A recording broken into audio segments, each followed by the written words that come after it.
안녕하십니까, 김영희 전문가입니다. 자, 최근 시장에서 역시나 핫한 종목군들을 보자라고 한다면은 2차전지, 그 다음에 반도체 등등이 있겠죠.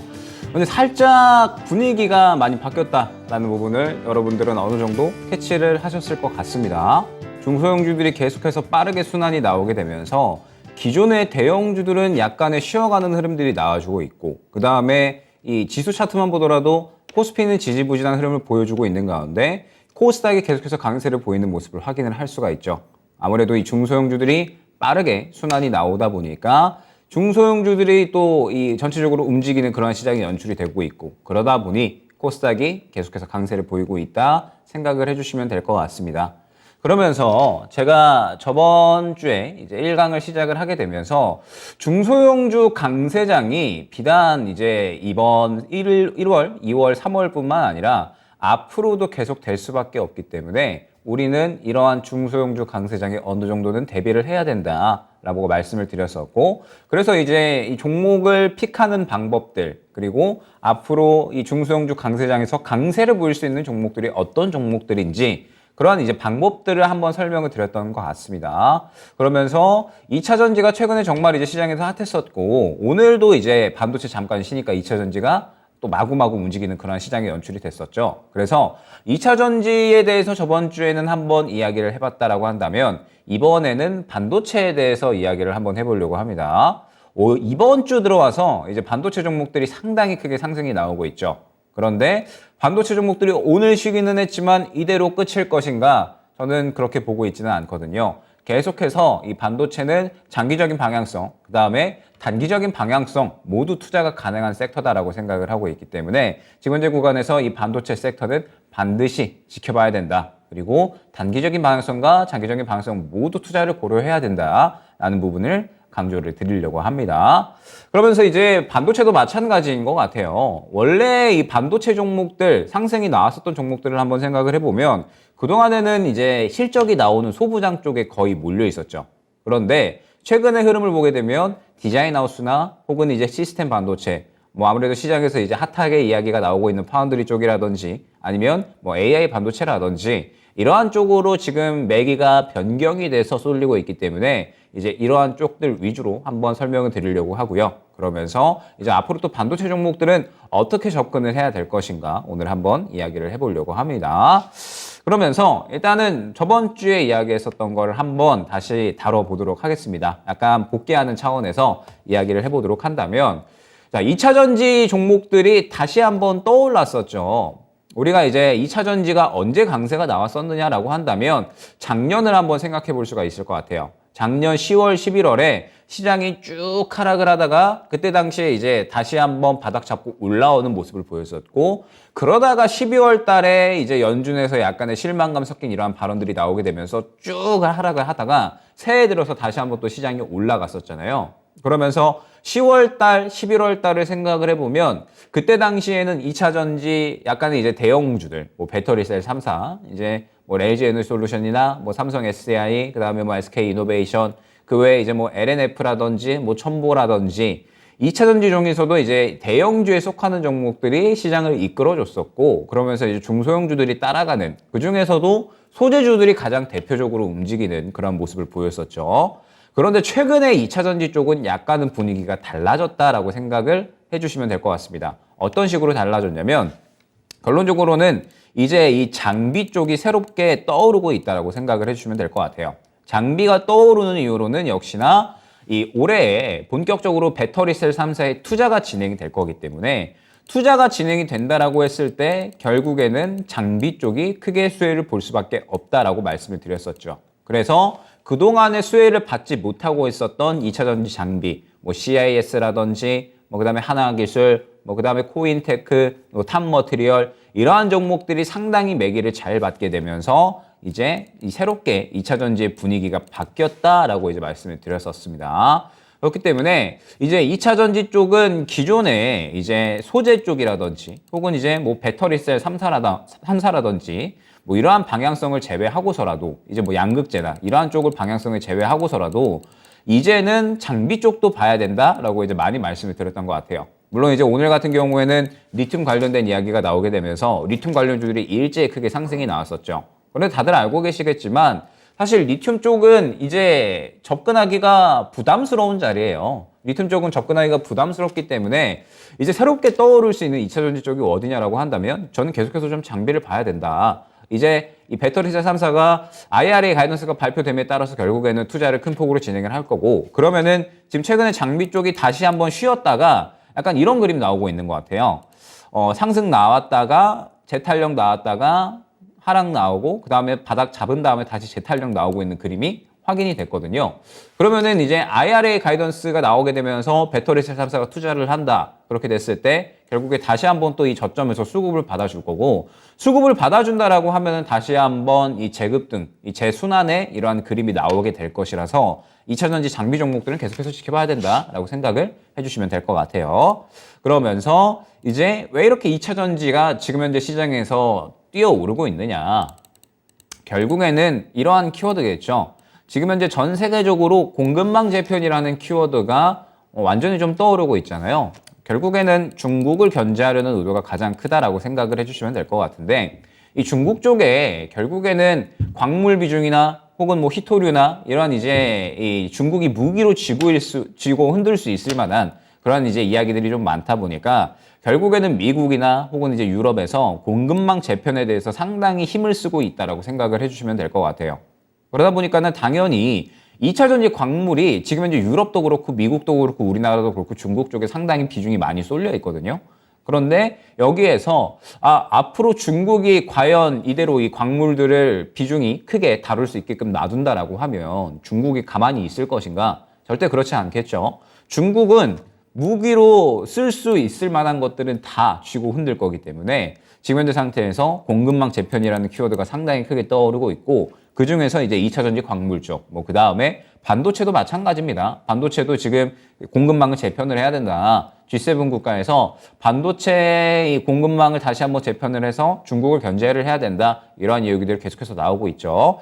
올해는 이 공급망 재편이라는 키워드가 상당히 중요하게 떠오르고 있는 상태에서 역시나 이제 중국을 견제하려는 의도가 상당히 숨어 있다라고 생각을 해주시면 될 것 같습니다. 그러면서 올해 들어와서 이 공급망 재편도 재편이지만 이 공급망 재편을 하는 데 있어서는 역시나 이 4차 산업 쪽이 많이 중심이 되고 있다라고 생각을 해주시면 될 것 같아요. 지금 사실 올해 상승 나오고 있는 종목군들 보면 그냥 딱 이렇게 네 가지로 말씀드릴 수 있을 것 같거든요. 첫 번째 AI, 그 다음에 두 번째 로봇, 그 다음에 세 번째가 2차 전지가 될 것 같고요. 그 다음에 네 번째가 반도체가 될 것 같습니다. 올해는 그냥 딱 이렇게 네 가지 섹터로 한정을 지을 수가 있을 것 같아요. 사실 기대감이 있었던 이 중국 리오프닝 관련해서도 그렇게 시장에서 큰 수급이 쏠렸다, 주도주로 활약을 했다라고 보기에는 힘들 것 같거든요. 결국에는 올해 들어와서는 4차 산업, 그중에서도 AI, 로봇, 2차 전지, 반도체 이쪽으로 완전히 매기가 쏠리고 있는 그러한 형태가 나타나고 있고, 역시나 이제 이러한 배경으로는 정부 정책, 드라이브가 적극적으로 걸려지고 있죠.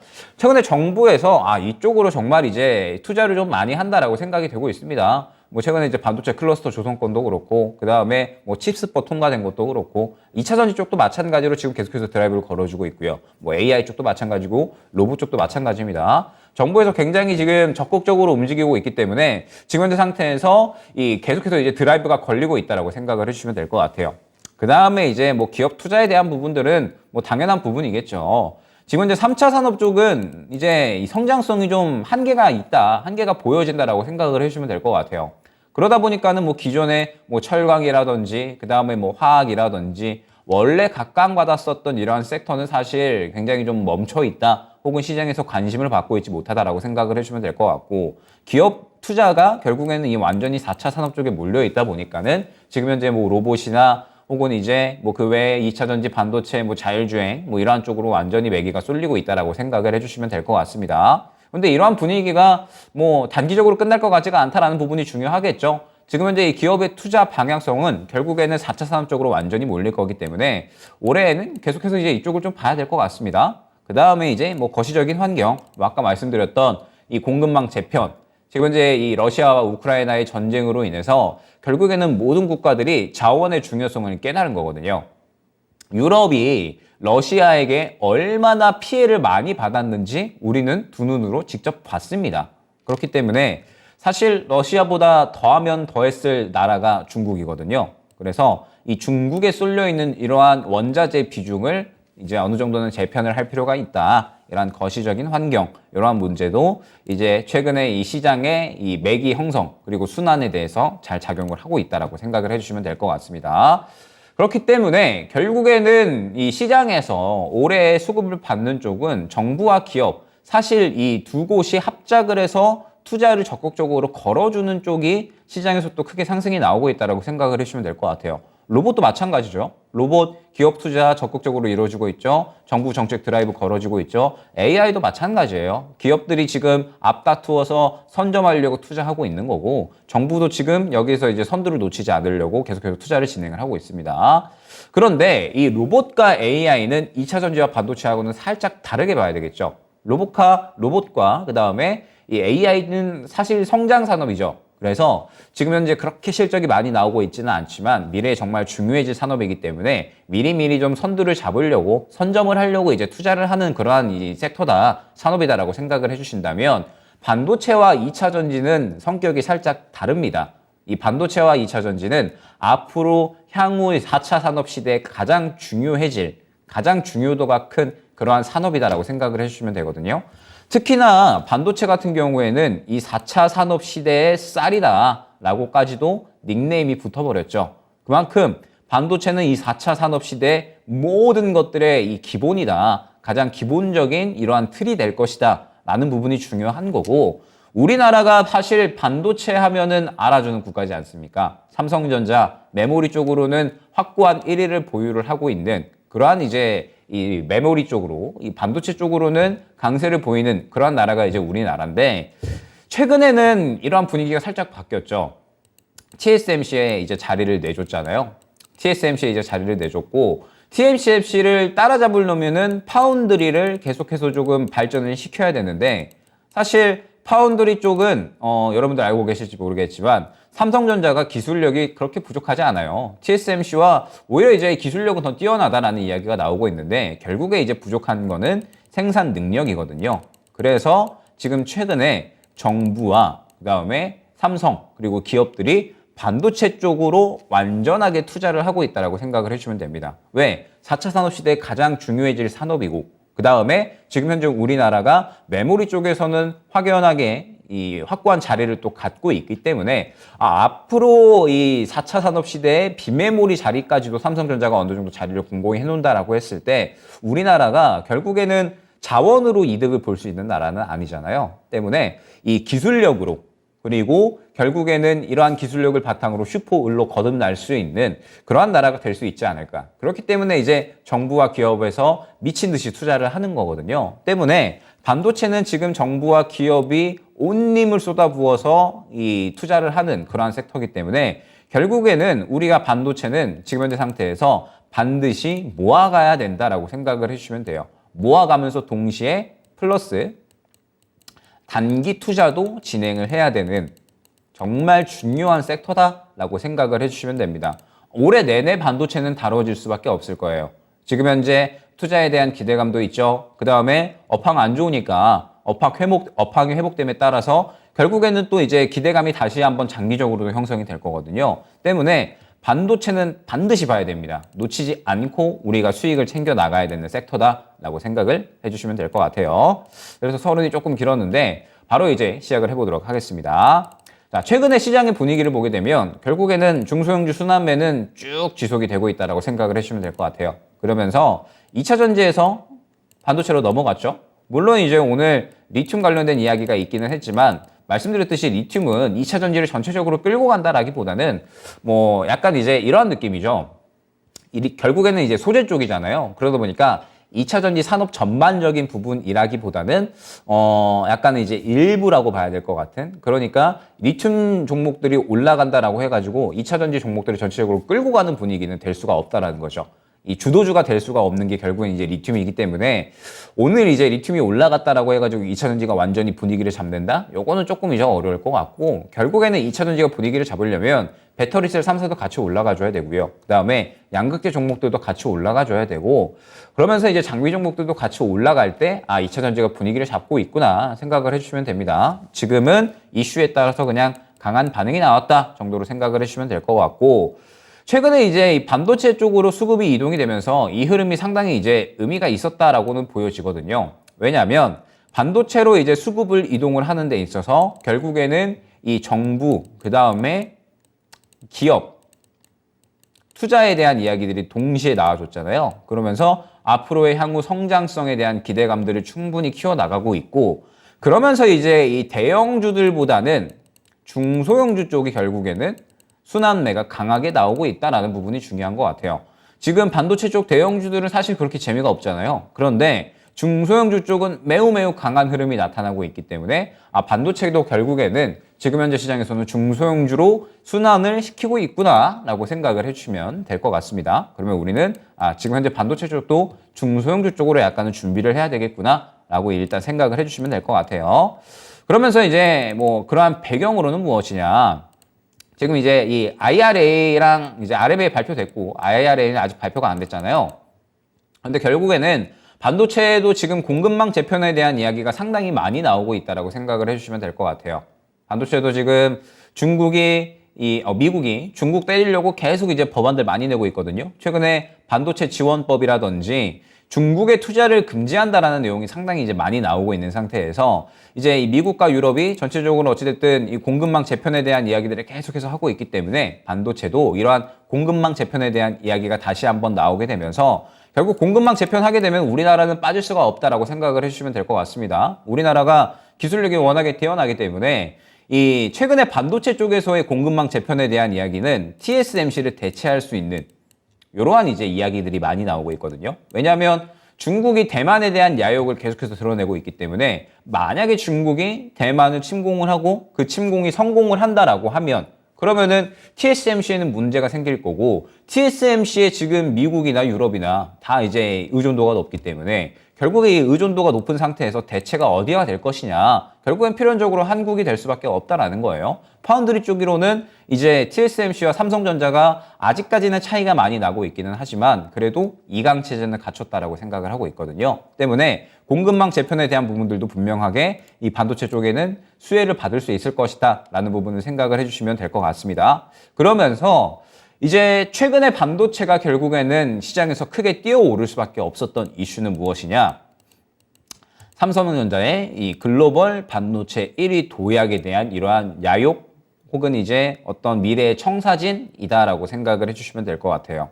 결국에는 삼성전자가 메모리 쪽으로는 뭐 확고하게 1위인 건 다들 알고 계시잖아요. 메모리 쪽으로는 1위인데 뭐 다들 알고 계시겠지만 작년에 워낙에 이 고금리에 대한 이러한 환경들 그 다음에 수요가 위축될 수밖에 없는 이러한 이제 거시적인 환경들이 메모리 반도체 쪽으로는 상당히 이 수요를 많이 낮추는 그러한 이제 이 모습이 됐습니다. 그런데 사실 비메모리 쪽은 수주를 받는 이러한 이제 거래 형태로 나타나기 때문에 시장이 오히려 계속해서 견조하게 유지가 됐었죠. 그래서 TSMC가 지금 계속해서 이제 이 어닝 서프라이즈를 기록을 하고 있는 거죠. 이러한 힘든 상황 속에서도. 그러다 보니까 이제 삼성전자도 결국에는 올해 이제 투자 기조 자체를 메모리 쪽으로는 투자 유지를 하는데 비메모리 쪽으로는 투자를 늘릴 것이다라고 이제 이야기를 했었죠. 그러면서 비메모리 쪽으로 투자를 늘린다라는 부분이 결국에는 메모리 쪽은 지금 확고하게 1위를 가져가고 있으니까 비메모리 쪽으로 TSMC를 빠르게 따라잡아야지 결국에는 삼성전자가 글로벌 반도체 1위 자리를 어느 정도 선점을 할 수가 있겠구나, 도약을 할 수가 있겠구나. 그렇기 때문에 빠르게 이 비메모리 쪽을 늘려가지고 TSMC와의 격차를 줄이자라고 이제 초석을 다지는 게 올해다라고 생각을 해주시면 될 것 같습니다. 올해 이제 파운드리 쪽에 완전히 투자를 늘리고 있으니까 이 초석을 다져 놓으면 이제 한 2년 정도 지나게 되면은 이러한 초석을 잘 다져 놓은 것들이 TSMC를 또 따라잡을 수 있는 그런 기폭제가 될 수가 있겠죠. 그래서 이제 어찌됐든 최근에 시장에서 반도체가 마구마구 날뛰는 이유는 결국 이 삼성전자, 우리 시장의 큰형이죠. 삼성전자의 이러한 청사진이 대략 이제 윤곽이 나가기 때문에 그런 것 같습니다. 그러면서 이제 이 잠깐의 지금 현재 상태에서 결국에는 삼성전자가 이 청사진을 어느 정도 나타내 준 게 이제 이 반도체 클러스터인 것 같아요. 지금 보게 되면 자, 이 용인에 이번에 215만 평 규모의 파운드리 그리고 이제 첨단 메모리 위주의 이 시스템 클러스터가 들어설 예정이죠. 그러면서 삼성전자 같은 경우에 이제 이번에 300조 이상의 투자금을 약 42년까지 해마다 이제 쏟아붓기로 했습니다. 그러면서 이제 기존에 있었던 부분이 이제 기흥에도 있었고, 그 다음에 화성에도 있었고, 뭐 평택에도 있었잖아요. 그런데 새롭게 용인에 이 반도체 클러스터를 만들어내게 되면서 결국에는 삼성전자가 완전히 이제 청사진을 그려나가고 있구나. 지금 현재 상태에서 말씀드렸죠. 삼성이 부족한 부분은 TSMC에 대비해서 생산 능력이 많이 부족하다. 기술력은 충분히 받쳐주는데 생산 능력이 지금 많이 부족하기 때문에 현재 상태에서 투자를 큰 폭으로 진행을 해서 세계 최대의 반도체 클러스터를 만들려고 한다라고 생각을 해주시면 될 것 같습니다. 그러면서 이제 이 클러스터 내에서 이제 뭐 디자인 하우스도 새롭게 이제 증축이 될 거고요. 그 다음에 기존의 소부장 쪽들도 크게 수혜를 볼 수 있는 이러한 이슈가 될 것 같습니다. 자, 그러면서 지금 이제 파운드리 시장 점유율, 요게 이제 좀 중요할 것 같아요. 결국에는 TSMC가 압도적입니다. 58.5%의 점유율을 보유를 하고 있고 삼성전자가 그나마 15.8%를 보유를 하고 있습니다. 뭐 그 다음에 이제 뭐 중국, 유럽식으로 가다가 DB하이텍도 눈에 보이죠. 0.9% 이렇게 이제 점유율을 차지를 하고 있는데 결국에는 이제 2022년 4분기 기준으로 했을 때 삼성전자가 TSMC를 따라잡으려면 아직까지 갈 길이 많이 먼 거거든요. 많이 멀기 때문에 결국에는 이 삼성전자가 TSMC를 따라잡으려는 이러한 야욕을 최근에 이제 이 용인 클러스터를 어느 정도 이제 새롭게 이제 조성을 한다라고 이야기를 하면서 야욕을 보여줬다라고 생각을 합니다. 그러면서 이제 요것은 결국에는 정부의 투자가 같이 이제 이루어졌다라고 생각을 해주시면 될 것 같아요. 정부의 합작품이다라고 생각을 해주시면 될 것 같고 저는 이제 이 삼성전자의 야욕 자체가 이러한 부분이다라고 생각을 합니다.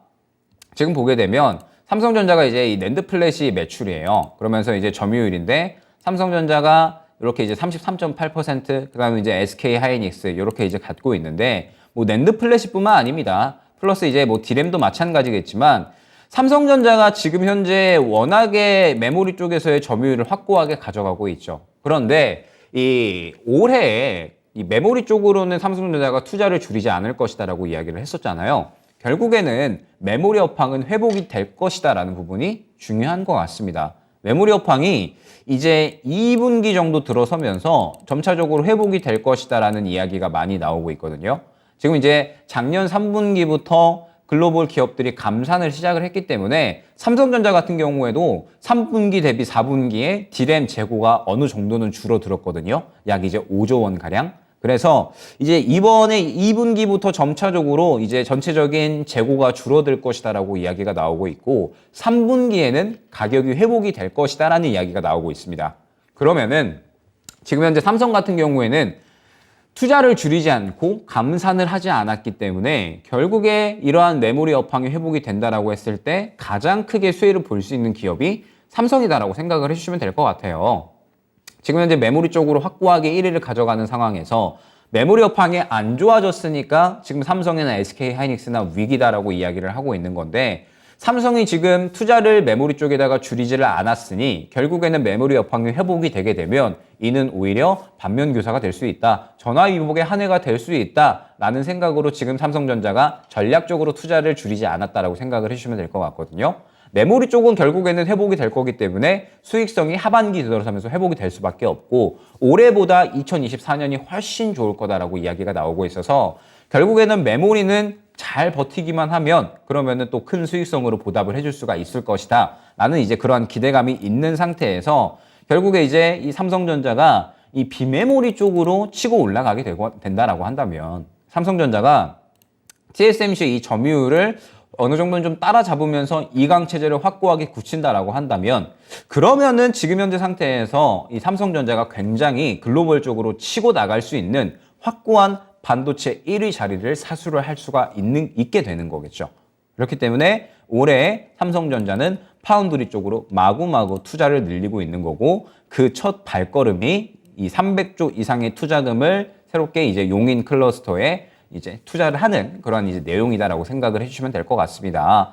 결국에는 저는 이게 시작이다라고 생각이 되거든요. 용인 클러스터 만들면서 결국에는 이제 생산 능력 대폭 끌어올리겠다라는 거고 파운드리 쪽의 점유율을 대폭 끌어올리겠다라는 겁니다. 그래서 저는 이제 이 발걸음 처음으로 이제 내딛었다라고 생각을 하고 있고 TSMC를 따라잡기 위한 삼성전자의 본격적인 발걸음 결국에는 이제 이 메모리 1위를 견조하게 지켜나가면서 비메모리 1위를 향해서 이제 달려가는 그러한 이제 모습이 되지 않을까라고 생각을 하고 있고 말씀드렸듯이 이 용인 클러스터라는 게 결국에는 이 삼성의 이러한 이 투자에 대한 부분도 있지만 정부의 또 적극적인 드라이브도 있었기 때문에 가능한 거거든요. 그래서 지금 현재 상태에서 정부에서도 마찬가지로 가장 드라이브 거는 산업이 반도체다라고 생각을 해주시면 될 것 같습니다.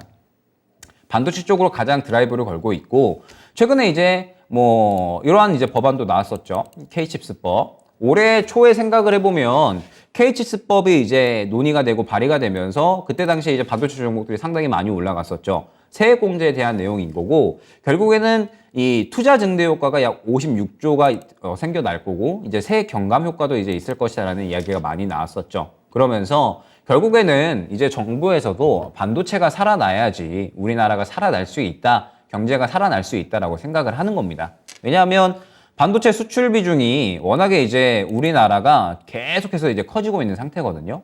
반도체 수출 비중이 워낙에 이제 크다 보니까 결국에는 반도체가 살아나야지 또 어느 정도 우리나라의 경제가 살아날 수 있는 건데 지금 아직까지는 수출이 살아나고 있지는 않은 상황이거든요. 때문에 반도체를 더욱더 확실하게 살려서 반도체는 수요가 지금 계속해서 늘어날 수밖에 없는 거니까 그래서 확고하게 삼성전자 지원하고 우리나라 반도체 기업들 지원을 해서 글로벌 1위 자리를 사수하게 되면 그러면 이제 우리나라가 어느 정도 반도체 쪽에서는 슈퍼을의 자리를 차지를 할 거고 그러면 또 경제가 선순환될 수 있겠구나라고 생각을 하는 것 같습니다. 그래서 지금 이제 정부에서는 굉장히 적극적으로 반도체 산업에 드라이브를 걸어주고 있다라고 생각을 해주시면 될 것 같아요.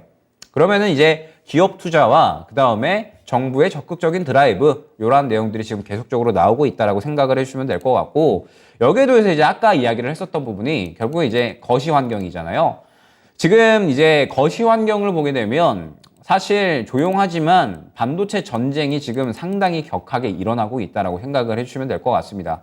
결국에는 뭐 삼성전자와 TSMC 같은 경우에도 사실 반도체 전쟁이다라고 봐야 될 것 같아요.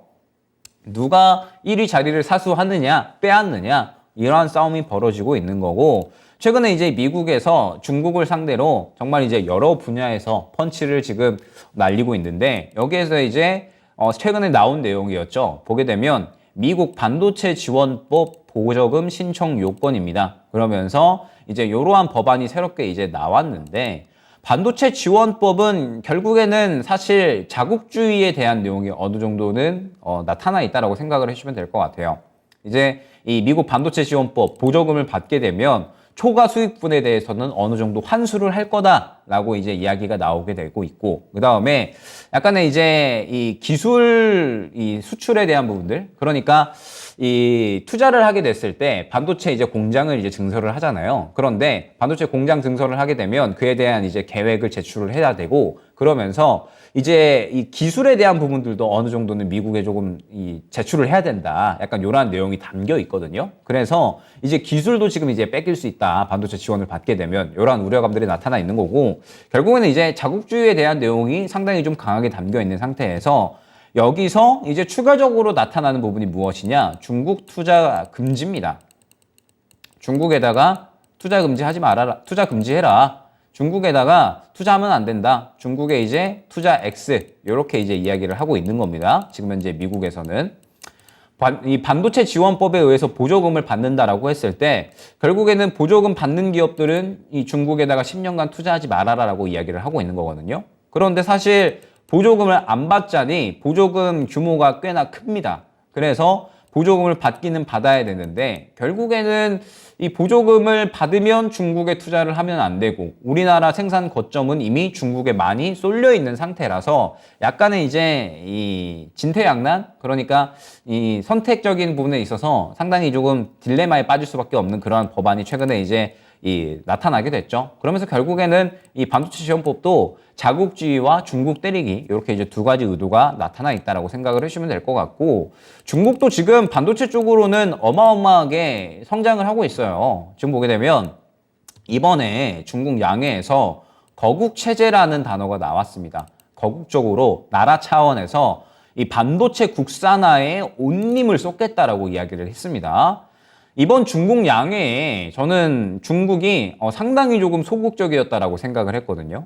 원래 이제 중국을 생각을 해보면 세계적으로 굉장히 이제 어찌 보면 거만한 발언들을 많이 해왔었잖아요. 그런데 이번에는 경제성장 목표치도 32년 만에 가장 낮은 수치를 이야기를 했고, 그러면서 이 경제성장 목표치가 낮게 나온 부분, 그 다음에 이 국산화에 대한 키워드, 이러한 것들을 봤을 때 중국도 지금 전 세계적으로 우리나라를 견제하고 때리고 있구나. 그래서 이거 지금 심상치가 않다. 경제성장 목표치 좀 낮게 설정을 해가지고 달성하는 데 포커스를 맞춰야 될 것 같고, 반도체도 지금 빠르게 국산화를 해야겠구나. 아니면은 우리가 지금 반도체 국산화 하지 않으면 결국에는 이 공급망 재편에 따라서 견제를 받게 될 거고, 그러면은 후퇴할 수밖에 없겠구나. 약간 이렇게 이제 우려감이 있는 겁니다. 왜냐면 지금 반도체가 중국이 많이 따라왔어요. 지금 이제 낸드 쪽으로는 지금 현재 이 2년 격차, 삼성 대비, D램, 그 다음에 로직, 그 다음에 개발 기술, 낸드, 마찬가지입니다. 지금 D램 쪽과 이제 낸드, 메모리 쪽으로 상당히 중국이 많이 따라왔거든요.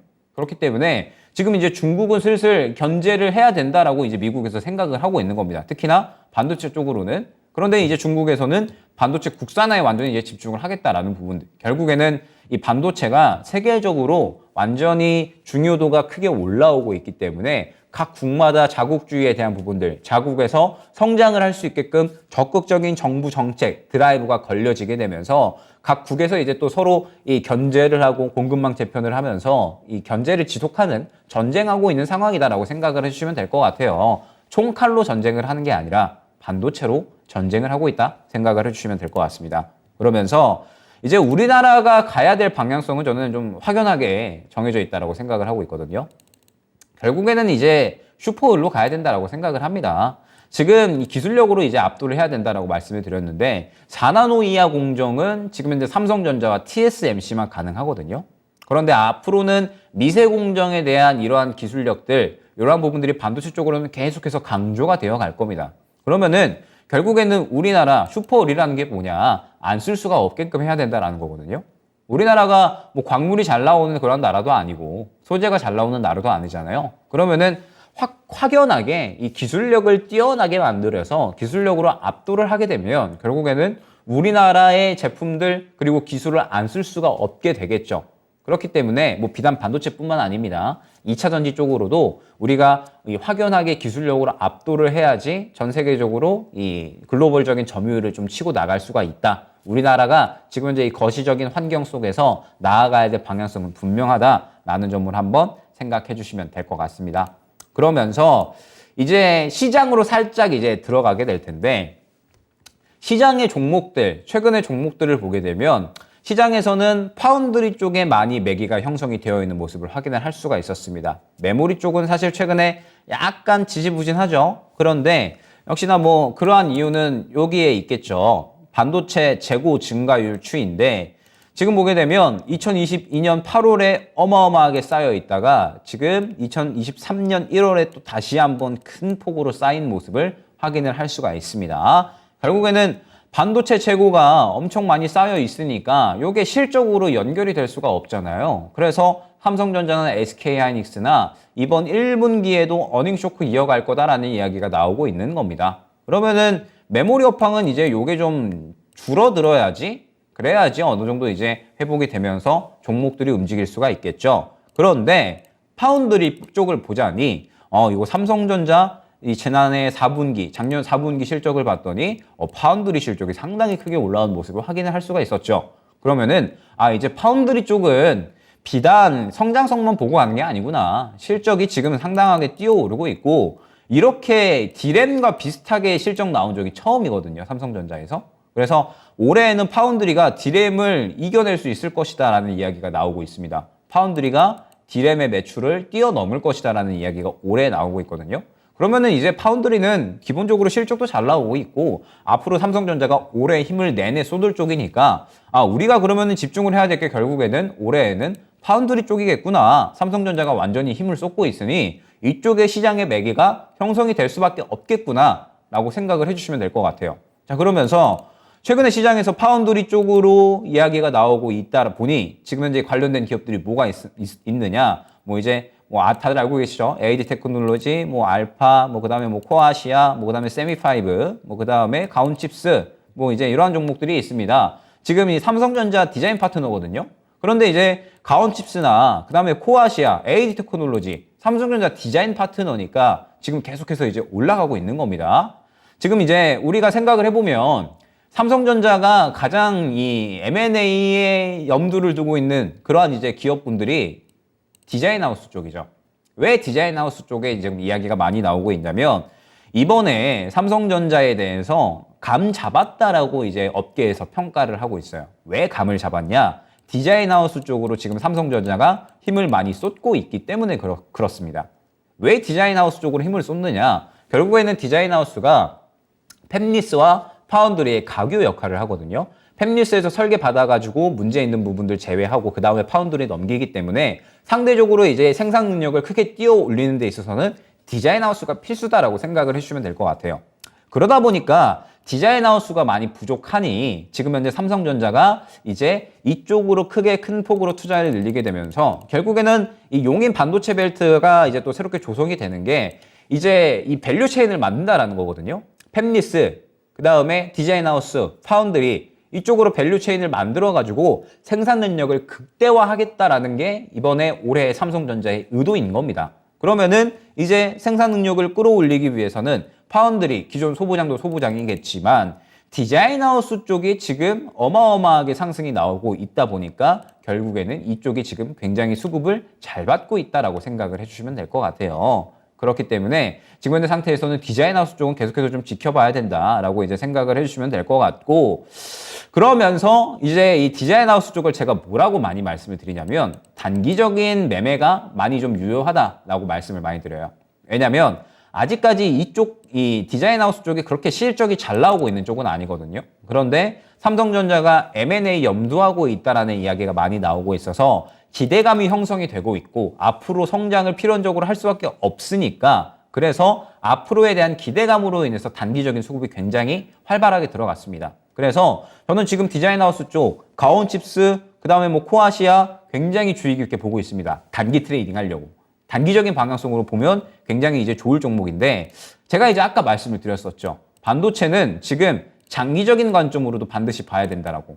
왜 장기적인 관점으로도 같이 봐야 되느냐? 자, 보게 되면 이번에 재고자산 추이입니다. 지금 삼성전자나 SK하이닉스나 어닝 쇼크 나고 있고 재고자산이 지금 계속해서 이제 늘어나고 있다 보니까 결국에는 실적이 안 좋게 나올 수밖에 없는 거고 1분기까지도 어닝 쇼크 나타날 거다라고 생각을 하고 있는데, 지금 삼성전자가 사실 재고자산이 3분기 대비 4분기에 줄어들었어요.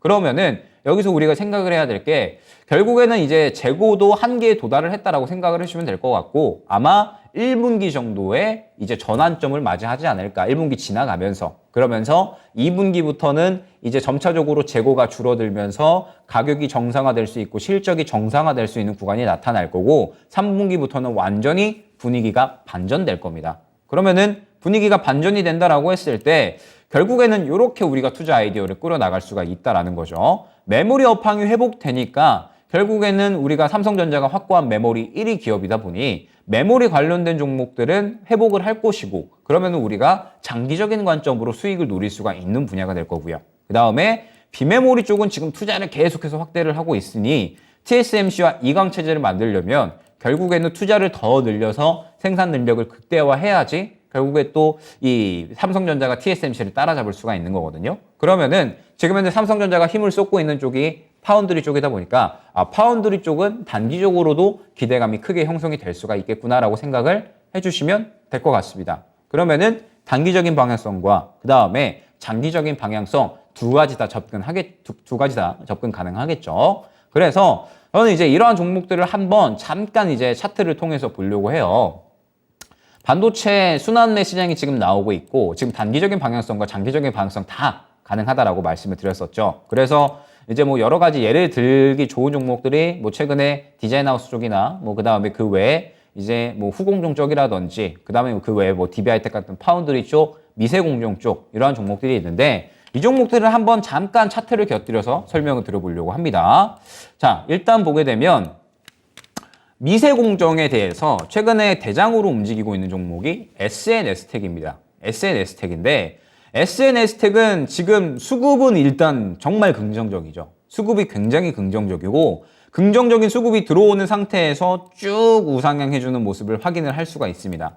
제가 반도체 쪽 항상 말씀드릴 때 미세공정을 무조건 강조드려서 말씀을 드리는데 왜냐하면 결국에는 파운드리의 기술의 키는 미세공정이기 때문에 미세공정은 지금 계속해서 발전을 해나갈 수밖에 없다라는 겁니다. 그러면은 SNS텍을 제가 이제 요 구간에서 무조건 이제 모아가야 된다라고 많이 말씀을 드렸는데 저는 지금 구간에서도 충분히 매수에 대한 매력도가 있다라고 생각을 합니다. 왜냐하면 최근에 이 수급 들어온 게 너무 긍정적이었어요. 그러면서 결국에는 파운드리 쪽이 집중을 받고 투자를 받는다? 그러면 SNS텍도 반사적으로 수혜를 볼 수밖에 없다라고 생각을 해주시면 될 것 같습니다. 그러면 SNS텍을 조금 길게 늘려봤을 때 지금 이제 앞선 매물대를 소화를 해주고 있는 구간이거든요. 그래서 이전 매물 고점 구간까지는 충분히 터치를 해줄 것이다라고 보고 있기 때문에 저는 이렇게 한 요 정도에서 밴드를 좀 형성을 해서 저는 이제 SNS텍 같은 경우 요 정도에서 밴드 형성해서 모아 나간다라고 하면 충분히 이전 고점까지는 터치를 해줄 거다라고 보고 있습니다. 반드시 미세공정은 꼭 봐야 된다라고 생각을 하고 있고 그 다음에 최근에 이제 눈에 보였었던 게 후공정 쪽에서 하나마이크론이었죠. 내가 이제 하나마이크론도 최근에 굉장히 좀 많이 강조를 드리고 있는데 하나마이크론도 지금 눈에 띄는 굉장히 좋은 수급이 들어왔습니다. 굉장히 좋은 눈에 띄는 수급이 들어온 상태에서 지금 보게 되면은 완전히 이제 저점에서 오랜만에 역대급 거래량이 들어와 준 거거든요. 그러면은 이제 이 종목은 그냥 물려도 된다라는 생각으로 딱 이제 요 정도 구간에서 그냥 모아가면 될 것 같아요. 약 한 11,000원 구간에서 현재 단가에서 모아간다라고 했을 때 약 한 16,000원에서 17,000원 정도는 충분히 상승이 나올 수 있다라고 보고 있거든요. 요 종목은 물려도 좋다라고 생각을 해주시면 될 것 같고 특히나 이제 후공정 쪽은 여러분들이 이제 기억을 해주시면 좋을 게 후공정 쪽은 특히나 이 반도체 메모리 업황이 회복이 됐을 때 가장 민감하게 반응을 할 수 있는 쪽이거든요. 보통 이제 이 후공정 쪽에 메모리 업황이 회복이 된다라고 하면 가격보다는 물량을 좀 더 이제 생산하는 게 빠를 거잖아요. 그러면은 이제 후공정 쪽이 조금 더 빠르게 물량에 대해서 반응이 나온다라고 생각을 해주시면 될 것 같습니다. 그러면은 하나마이크론은 지금 현재 구간에서 모아가면은 충분히 이 정도의 수익은 기대를 할 수가 있겠구나라고 생각을 해주시면 될 것 같고 뭐 지금 현재 구간에서 최근에 이제 이런 이 길게 볼 수 있는 종목들 볼 때 갑자기 저점에서 수급이 강하게 들어온 종목들이 있을 겁니다. 지금 현재 반도체 쪽은 수급이 상대적으로 이제 덜한 쪽보다는 이렇게 수급이 강하게 들어온 쪽을 봐주시면 좋을 것 같아요. 뭐 예를 들면 두산 테스나 같은 경우에는 수급이 눈에 띄게 들어오지는 않았잖아요. 그런데 지금 현재 하나마이크론 같은 경우에는 굉장히 차이점이 있다라는 부분을 확인을 하실 수가 있을 겁니다. 눈에 띄는 수급이 들어온 종목들을 위주로 보셔야 된다라는 점을 한번 확인을 해주시면 좋을 것 같고 그 다음에 뭐 최근 시장의 대장이다라고 봐야 될 것 같아요. 코아시아 그 다음에 가온칩스입니다. 뭐 그 외에 이제 AD 테크놀로지도 있기는 한데 AD 테크놀로지는 수급이 방금 말씀드렸던 두 종목에 대해서는 비해서는 그렇게 수급이 또 강하지 않았기 때문에 일단 저는 대장으로 보고 있는 쪽은 가온칩스와 그 다음에 코아시아 이렇게 두 종목이다라고 생각을 해주시면 될 것 같아요. 수급이 굉장히 눈에 띄게 강한 모습으로 들어왔죠. 그런데 오늘 눌렸습니다. 오늘 눌렸으면 이제 이 종목은 수급이 살아있는 상태에서 눌렸으니까 추가 접근 가능하겠구나. 단기 트레이딩으로 이렇게 이제 생각을 해주시면 될 것 같아요. 그래서 아마 가온칩스가 대장으로 움직일 확률이 굉장히 좀 높을 것 같습니다. 가온칩스 같은 경우에는 이제 원래 삼성과 굉장히 업력이 오래됐거든요. 파트너 관계를 오랫동안 이제 맡아온 상태고 디자인하우스 쪽에서는 또 삼성전자가 가장 왔다로 쳐주는 그런 이제 기업이기 때문에 가온칩스가 아마 이제 대장으로 움직일 확률이 굉장히 좀 크지 않을까라고 생각을 하고 있고 가온칩스가 이제 길게 늘려서 보게 되면 상장 이후에 지금 이제 그렇게 이 큰 상승이 나온 구간은 아니고 아직 신고가까지는 구간이 열려 있거든요. 그래서 가온칩스가 현재 구간에서 재탄력이 나오게 된다라고 하면 가장 유력한 대장주 후보다 생각을 해주시면 될 것 같고 그 다음에 코아시아 정도? 코아시아는 지금 가온칩스 대비 상대적으로 이제 매물대가 형성이 되어 있죠. 이 구간에. 매물대가 이제 형성이 되어 있기 때문에 살짝 이제 부담을 느낄 수도 있어요. 그래서 대장으로 가온칩스를 이제 대응을 하시면 좋지 않을까라고 생각을 합니다. 그러면서 지금 이제 결국에 공통점은 무엇이냐라고 한다면 반도체 쪽도 결국에는 수급 들어가는 쪽이 대장으로 움직이고 있구나 생각을 해주시면 될 것 같아요. 중소형주 순환매가 나오고 있는 상태에서 결국에는 중소형주 쪽에서는 순환이 잘 나오는 쪽이 결국엔 또 대장으로 움직인다라고 생각을 해주시면 될 것 같거든요. 최근에 시장도 결국에는 그렇게 이제 움직이고 있다라는 부분을 잘 나타내 주는 게 제가 이제 오늘 장중에 좀 캡처를 해왔습니다. 코스피 일봉 차트예요. 보게 되면 코스피는 그냥 이 박스권 내를 도저히 뚫을 생각이 없는 것 같습니다. 그죠? 지금 계속해서 2,500 구간을 벌써 올해 들어와서 지금 이제 2,500 구간 한 번, 두 번, 세 번, 뭐 네 번, 다섯 번 뚫어주려는 시도는 하고 있는데 도무지 못 뚫어줍니다. 결국에는 요 구간 뚫어주려면 뭐 금리 인하에 대한 기대감 정도는 나와줘야 되지 않을까 생각을 하고 있고 요 구간을 못 뚫고 있기 때문에 계속해서 이제 지지부진한 모습을 보여주고 있죠. 코스피가 이러다 보니까는 이제 대형주는 계속해서 심심한 모습이 나와주고 있는 거고 코스닥은 지금 보게 되면 천장 지금 이제 뚫어줬죠. 계속해서 이제 못 뚫고 있던 구간이 요 구간이었습니다. 사실 700 후반대였는데 요 구간을 뚫어줬고 지금 뚫어줬기 때문에 다시 한번 재상승하려는 그런 모습을 보여주고 있는 겁니다. 그러면은 이제 올해의 키워드는 중소형주고 코스닥이구나. 계속 이제 이쪽에서 순환이 나오고 있구나 라고 생각을 해주시면 될 것 같고 이쪽이 결국에는 올해 내내 순환이 이어질 거기 때문에 우리가 이쪽으로 계속해서 준비를 해야 된다라고 생각을 해주시면 될 것 같아요. 그러면 이제 앞서 말씀드렸듯이 지금 현재 중소형주 순환매가 이어지고 있기 때문에 반도체도 마찬가지일 겁니다. 상대적으로 그동안에 상승이 많이 나왔었던 대형주들은 그렇게 이제 이 움직임이 강하지 않잖아요. 그런데 그 외에 기대감을 갖고 있는 디자인 하우스 쪽이라든지 그 다음에 뭐 일부 종목들은 수급이 굉장히 강하게 들어가지고 있기 때문에 항상 많이 강조드리지만 수급이 들어오는 이러한 종목들 그냥 들어오는 게 아닙니다. 이렇게 수급이 강하게 들어오는 종목들은 결국에는 이유가 있기 때문에 들어오는 거예요. 누군가가 결국에 굉장히 많이 샀다라는 거잖아요. 굉장히 많이 샀는데 결국에는 이 단가에 메리트가 있기 때문에 지금 크게 매수를 한 겁니다. 수급이 들어온 겁니다. 그러면은 이제 이 메리트를 느끼는 부분이 무엇이냐라고 했을 때 지금 시장에서 우리가 생각을 해봐야 될 부분이 삼성전자의 힘이 어마어마하게 강하잖아요. 레인보우 로보틱스가 오늘도 상승이 또 나왔어요. 그래가지고 지금 이제 저가 대비 벌써 10,000원대에서 놀던 종목이었는데 13만 원이 되어버렸으니 어마어마한 상승이 나오고 있다고 생각을 해주시면 될 것 같은데 사실 삼성전자의 본업이 아니잖아요. 삼성전자의 본업은 반도체입니다. 삼성전자의 본업은 반도체고 삼성전자의 본업은 반도체니까 결국에는 삼성전자가 올해 힘을 크게 쏟을 수밖에 없고 올해 힘을 쏟는 중에서도 디자인 하우스 쪽에 지금 이렇게 힘을 쏟고 있으니 이러한 눈에 띄는 수급이 들어가 준 거거든요. 그러면은 이제 우리가 반도체 쪽을 보면서도 알 수 있었고 그 다음에 2차 전지 쪽을 보면서도 알 수 있었지만 눈에 띄는 수급이 들어간다라고 했을 때 결국에는 그 수급의 기반으로 해서 시장에서는 지금 계속해서 순환매가 나오고 있다라는 부분이 강조되고 중요한 것 같습니다. 그리고 이러한 그림은 결국에는 쭉 이어질 수밖에 없다라고 생각을 해요. 분위기 자체가 올해 4차 산업으로 약간 이제 넘어가는 과도기인 것 같거든요. 그래서 지금 이제 뭐 정부나 기업이나 투자를 쭉쭉쭉 이어나가고 있는 거고 이러한 분위기가 지금 이제 중소형주 순환매라는 형태로 나타나고 있는 겁니다. 대형주는 결국에는 반도체나 2차 전지가 이제 끌고 가줘야 되잖아요. 그런데 사실 대형주는 이 삼성전자나 SK 하이닉스는 아마 지금 구간에서 업황이 회복이 되어야지 끌고 가줄 수 있는 그림이 나올 것 같고 2차 전지 같은 경우에는 배터리셀 3사가 좀 끌고 가줘야 되는데 사실 배터리셀 3사는 이 IRA가 나오기 전까지는 무언가 리스크가 있고 불확실성이 있기 때문에 큰 움직임이 나오기는 힘들다라고 보고 있거든요. 그러면은 이제 주도주들은 대형주들은 쉬어가는 흐름은 그냥 계속해서 유지가 된다라고 볼 수 있을 것 같고 그러면서 중소형주 강세장은 계속해서 이어질 거니까 그리고 이번에 FOMC가 곧 진행이 될 텐데 FOMC도 결국에는 뭐예요? 베이비 스텝 가능성이 굉장히 높아졌죠. 빅스텝 가능성 아예 사라졌잖아요. 베이비 스텝 가능성 높아졌고 금리 동결까지도 이야기가 나오고 있습니다.